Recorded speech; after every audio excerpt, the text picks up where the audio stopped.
entonces. Bueno, voy a hablar sobre lo que son algunos conceptos que usted va a encontrar en ese material que les he proporcionado, ¿verdad? De la estadística descriptiva e inferencia estadística. Aquí tengo el concepto de qué es la estadística.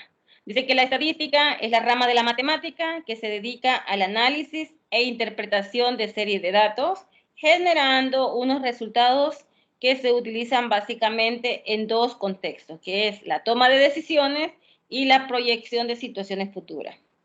La estadística dice que nos ayuda a transformar números en información útil para quienes toman decisiones, ¿verdad? Nosotros tomamos una base de datos, procesamos ese conjunto de datos, ¿verdad? Dependiendo, ¿verdad? De las variables que vamos a estudiar, ¿verdad? Que en ese caso pueden ser numéricas o pueden ser variables con etiquetas, ¿verdad? Y así procesar esa información que nos van a ayudar a tomar decisiones.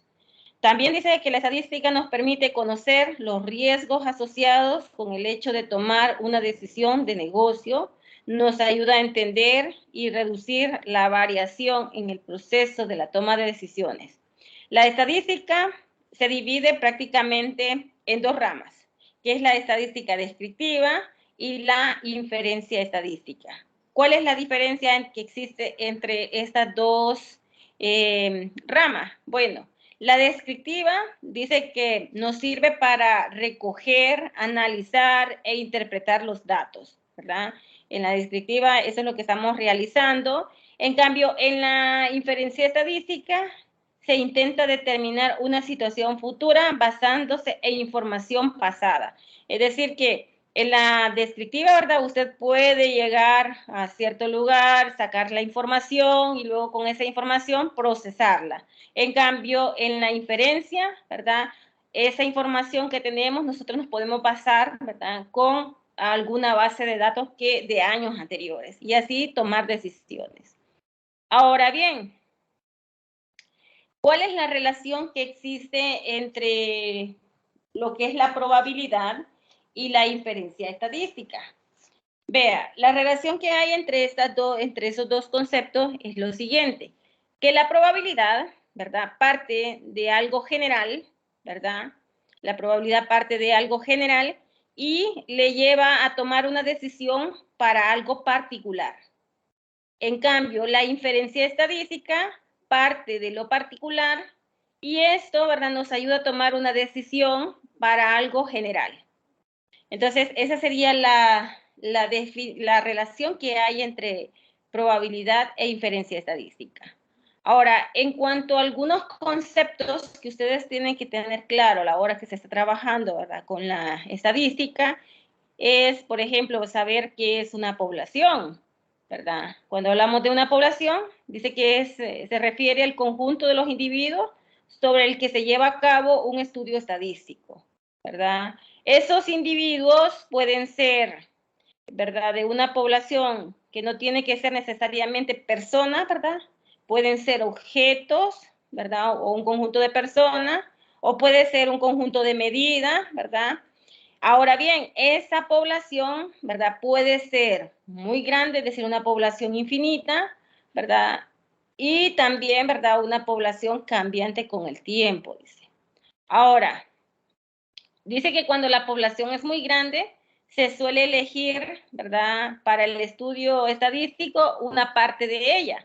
A esa parte que estamos seleccionando de la población es a la que nosotros le llamamos muestra, ¿verdad? Aquí dice que es una parte de la población elegida mediante algún criterio, ¿verdad? Existen métodos para seleccionar una muestra, ¿verdad? De una población, de un conjunto, de los cuales estamos analizando ciertos datos. Ahora, de esa muestra, ¿verdad? Nosotros vamos a tomar lo que son las variables en estudio, ¿verdad? Las variables esas variables van a contener ciertas características, ¿verdad? Que cumplen ese conjunto de datos, ¿verdad? Recuerden que las variables pueden ser variables cualitativas y variables cuantitativas, es decir, variables con etiquetas o variables numéricas. Ahora, esas variables, ¿verdad? Dependiendo de cómo sea lo que estamos analizando, ¿verdad? Contienen datos, ¿verdad? Esos datos dice que es el conjunto de valores individuales asociadas a cada una de las variables, ¿verdad? Según cómo sea ese conjunto de datos, así se clasifica la variable, ya sea en numérica, ¿verdad? O de cualidades. Ahora bien, en cuanto a las variables, tenemos los siguientes tipos, ¿verdad? Aquí les había mencionado variables cualitativas y variables cuantitativas.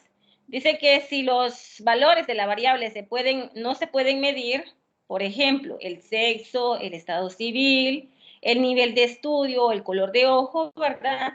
Esas son variables que tienen ciertas características, es decir, el conjunto de datos que estamos tomando cumplen con alguna de esas características, ¿verdad? Entonces nosotros las vamos a ir clasificando con etiquetas. Entonces, esas son variables no numéricas. Ahora, las variables cuantitativas son variables que nosotros podemos medir, es decir, que toman valores numéricos, como por ejemplo la altura, la edad y el peso, ¿verdad? Ahora bien, en cuanto a las variables cuantitativas, ¿verdad? Podemos tener variables discretas y variables continuas. Nos dice que las variables discretas, ¿verdad? Son discretas si los valores que toma la variable se pueden contar, es decir, numerar, y por ello toma valores puntuales únicamente. Es decir, la variable discreta, ¿verdad? Solo va a tomar valores enteros. Es decir, va a ir tomando, como por ejemplo, ¿verdad? El valor de 0, ¿verdad? 1, 2, 3 y así sucesivamente. Solo valores enteros. Entonces, la variable discreta no puede tomar, por ejemplo, ¿verdad? Un valor entre medio de 2 consecutivos, ¿verdad? Ahora bien, en cambio las variables continuas, dice que si los valores que toma la variable resultante, si los valores que toma la variable resultan de medir y por ende pueden tomar todos los valores en un intervalo, por ejemplo, podemos tener el peso, la altura, la temperatura, ¿verdad? Entonces ahí estamos trabajando con variables continuas. Esta variable continua se asocia con el conjunto de los números reales. Es decir, que nosotros podemos tomar una variable X, ¿verdad? Que cumple ciertas características, ¿verdad? Como la estamos definiendo, pero esta variable X va a pertenecer o va a tomar valores en un intervalo dado, ¿verdad? En un X1 hasta un X2. Entonces, es decir, por ejemplo, ¿verdad? Podría tomar el peso, ¿verdad? De los individuos, ¿verdad? Tomando el peso menor y el peso máximo. Entonces, las continuas siempre van a estar dadas en un intervalo dado.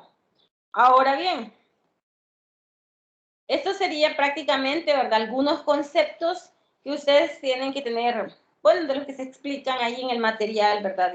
De la estadística descriptiva e inferencia estadística. Lo demás les queda a ustedes, ¿verdad? Para que lo lean detenidamente. Si tienen dudas con los ejercicios que se proponen ahí, ¿verdad? O algún ejercicio en particular que encuentren en algún libro texto, lo puede hacer mediante el correo electrónico. Bueno, vamos a ver ahora, ya entrar a lo que es el primer contenido, ¿verdad? Para esta clase, que es los métodos de conteo. A ver, ¿para qué se estudia lo que son los métodos de conteo? Vea, los métodos de conteo prácticamente nos van a servir a nosotros, ¿verdad? Valga la redundancia, para contar, ¿verdad? Para contar cuántos elementos tiene un espacio muestral, ¿verdad? Cuántos elementos tiene un suceso, ¿verdad? O un evento. Una vez nosotros sepamos contar, ¿verdad? Ese conjunto de elementos que cumple ciertas características, eso nos va a ayudar después, ¿verdad? Cuando vayamos profundizando en la asignatura, a calcular probabilidades. ¿Verdad? Calcular probabilidades. Entonces, antes de entrar a la probabilidad, hay que saber contar, ¿verdad? Entonces, con estos métodos de conteo, ¿verdad? Nos van a facilitar, ya que en algunos experimentos que vayamos trabajando, ¿verdad? El poder detallar el conjunto de elementos que tiene un espacio muestral, a veces va a ser conjuntos infinitos, ¿verdad? Y no necesariamente los tendríamos que enlistar, sino que nada más necesitaríamos saber cuántos elementos contiene ese conjunto, ¿verdad? El primer método que vamos a trabajar va a ser el factorial de un número no negativo. Y este se define como el producto de todos los números, ¿verdad?, que empiezan en el número dado y disminuye consecutivamente hasta la unidad. Es decir, el factorial de n, ¿verdad? Acá este se lee así. El factorial de n viene dado de la siguiente manera. Comenzamos con el número que me dan, ¿verdad?, de n, y luego vamos multiplicando, restándole los números menores a él hasta llegar a la unidad. Por ejemplo, si quiero calcular, digamos que n es igual a 5. N es igual a 5. Quiero calcular el factorial de 5. Pues por la definición, eso sería, ¿verdad?, multiplicar, ¿verdad?, los números, multiplicar el número dado, ¿verdad?, por, y así vamos a ir disminuyendo hasta llegar a la unidad. Es decir, 5 por 4, por 3, por 2, por 1. Y al hacer ese producto, ¿verdad?, ustedes introducen ese producto en su calculadora, obtienen que esto es igual a 120. O simplemente, ¿verdad?, en su calculadora, ustedes pueden observar que ahí tienen ese símbolo de factorial. Entonces, solo colocan en su calculadora, ¿verdad?, 5 y el símbolo de factorial, y ahí obtienen ese resultado, ¿verdad? Entonces, no importa qué número, ¿verdad?, es el que vamos a estarle calculando el factorial. Siempre vamos a ir disminuyendo, ¿verdad?, hasta llegar a la unidad. Ahora, hay que tener presente que este n siempre va a ser un número natural, ¿verdad? Entonces, es decir, que este n no puede ser números negativos, solo puede ser número positivo, ¿verdad? Ahora bien, dentro del factorial de un número, nosotros tenemos la siguiente propiedad, que dice que el factorial de n la podemos descomponer así, ¿verdad?, como n por n menos 1 factorial. Es decir, por ejemplo, ¿verdad?, puedo descomponer el 5 factorial, yo lo puedo descomponer como 5 por 4 factorial, ¿verdad? Y así, el 6 factorial lo puedo descomponer como 6 por 5 factorial, ¿verdad? Eso es lo que nos está diciendo esa propiedad. Ahora bien, hay que tener en cuenta, ¿verdad?, los siguientes factoriales especiales, que es el factorial de 1, que es 1, y el factorial de 0, que también es 1. Eso se puede demostrar, ¿verdad? Eso se puede demostrar. Pero nosotros no lo vamos a demostrar en este curso, sino que lo vamos a tomar como un axioma, ¿verdad? Que el factorial de 1 es 1 y el factorial de 0 también es 1. Ahora, con estos conceptos, ¿verdad?, del factorial de un número no negativo, vamos a desarrollar los siguientes ejemplos.